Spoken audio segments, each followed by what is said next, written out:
Do you have listings or parent variations that are showing as incomplete? My name is Sydney Harries with my Amazon Guide, and today I'll be telling you what to do to make your listings go from an incomplete status to active. As you can see from my screen, this parent is incomplete. So what you're going to want to go ahead is go to your catalog and click complete your drafts. This page should appear with all of the different listings that didn't upload correctly and why they didn't upload or what issues that you need to fix.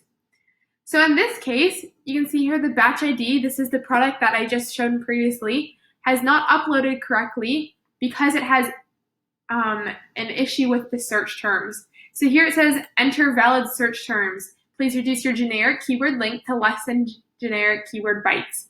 So in this case, you need to go in and fix this before the parentage will upload correctly.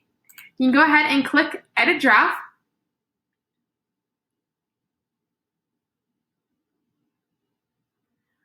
Once here, Amazon usually pops up with a couple different matches that it potentially has found that are exactly the same as your product. So you can look over the information, look at the ASIN, the product ID, the product type, the brand name, and make sure that this is the product. If it is, go ahead and click Yes, this is my product. If not, then you can click Return to Form.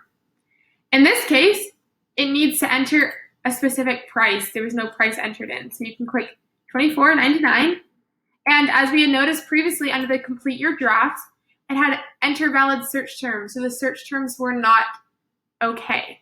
But in this case, because we found a possible match, Amazon went ahead and already updated the search terms on this product.